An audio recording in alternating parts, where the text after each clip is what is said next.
PT Usha ने बात की थी खिलाड़ियों से, आगे 15-20 मिनट बात हुई थी। सीधी वो खिलाड़ियों के पास गई, सबसे पहले आते हुए सीधी खिलाड़ियों के पास गई। 15-20 मिनट से भी ज्यादा, मुझे लगता है कि 20 से 25 मिनट बात हुई मेरे हिसाब से। टाइम मैंने अच्छे से देखा नहीं था। उसके बाद फिर वो वहाँ से सीधी वापस गाड़ी की तरफ जाने लगी। जब गेट के पास पहुंची तो मैंने उनसे 3 सवाल किए। वहाँ पे बहुत सारे नेशनल चैनल थे, बहुत सारी पुलिस थी, उनके साथ जो अफसर थे वो भी वहीं पे थे, एक महिला भी थी उनके साथ। जब मैंने उनसे कहा कि मैडम, सबसे पहला मेरा शब्द था, मैडम आप जब मेडल लाए थे देश के लिए तो पूरे देश ने आपका सम्मान किया था। मैंने दोबारा दूसरा सवाल उनसे किया कि आपने 2-3 दिन पहले इस आंदोलन के बारे में जो बयान दिया उससे महिला शक्ति का अपमान हुआ। मेरा तीसरा सवाल था, आप एक महिला होते हुए महिलाओं का अपमान क्यों किया, ये सवाल था। उसके बाद वो बहुत गुस्से में होकर एकदम ऐसे पलट के वो चली गई। उनके साथ एक ऑफिसर के जो ड्रेस में उसमें थे, उन्होंने मेरे को कहा कि आप ये क्यों पूछ रहे हैं, तो मैंने उनको मुड़ के पूछा था क्यों ना पूछे हम। लेकिन आपने महिलाओं का अपमान किया है, क्यों नहीं करे ऐसा? जब ये मेडल लाए थे तो हमने इनका सम्मान किया है। क्योंकि नहीं, मैंने उनके आंसू नहीं देखे, क्योंकि नहीं, मैं सच में बता रही हूँ, मैं उनसे ऐसे ही सवाल कर रही थी ना, तो मैंने उनको टच किया। इतना दूर थी मैं, ना तो मैंने उनको टच किया, कोई भी मैंने अभद्रता नहीं की, कोई मैंने अपशब्द नहीं किया, कोई अपमान नहीं किया। जो मैंने अभी आपके सामने 3 सवाल बोले, ये 3 सवाल हैं। लेकिन जो पत्रकार टीवी पे बैठ के जानबूझ के लोगों को लड़ाने की कोशिश करते हैं कि वो उसका पीटी उषा का अपमान किया, यहाँ पे किसी ने अपमान नहीं किया, ना कोई अभद्रता का भाषा बोली गई, ना उनको टच किया किसी ने भी।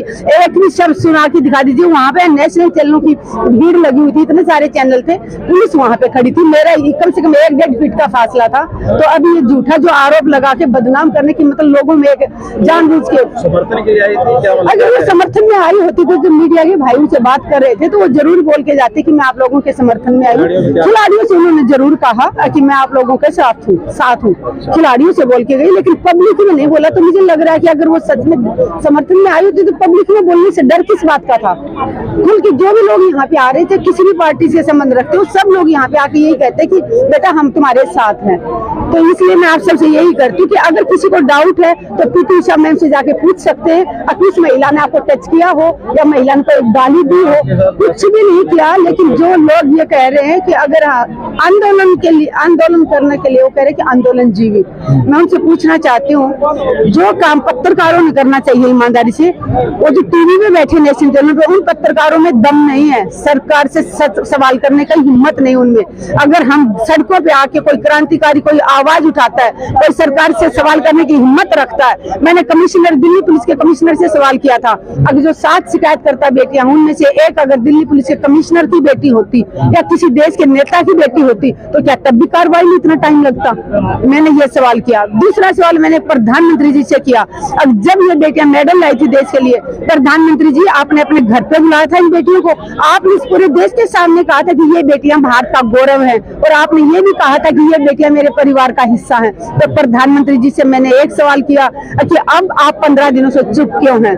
क्यों नहीं प्रधानमंत्री जी ने ट्विटर पे एक लाइन लिखी, अब जिन बेटियों ने शिकायत की है हम उसकी निष्पक्ष जांच करेंगे, अगर आरोप सिद्ध होते हैं तो बृजभूषण को सलाखों के पीछे डालेंगे और हम सारी खिलाड़ियों के साथ हैं। हमारे देश के प्रधान का ये फर्ज बनता था अगर देश की खिलाड़ियों की बेटियों का साथ दे, लेकिन प्रधानमंत्री जी ने जो चुप्पी साधी हुई है उससे कहीं ना कहीं मैं ये कहूंगी कि या तो वो इससे बृजभूषण से डर गए हैं या फिर उनको पता ही नहीं है।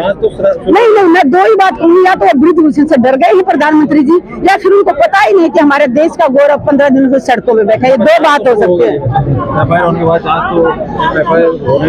तो ये पॉक्सो के तहत FIR दर्ज हुई है ना, कोर्ट के दबाव, कोर्ट ने बोला तब दर्ज हुई, तो उसमें 24 घंटे के अंदर गिरफ्तारी होती है। तो आज तक गिरफ्तारी क्यों नहीं हुई? आज आप लोगों जो मीडिया के भाई हैं, अगर आप हिम्मत कर पाए तो दिल्ली के कमिश्नर से जाके जरूर ये एक सवाल करें मेरी तरफ से भी कि अगर पॉक्सो के तहत FIR दर्ज हुई है। आप लोगों को क्या जवाब? हमें तो अभी तक कुछ भी जवाब नहीं मिला है, लेकिन हमारा फैसला है कि जब तक बेटियों को न्याय नहीं मिल जाता, बेटियों के साथ शोषण करने वाला सलाखों के पीछे नहीं जाएगा।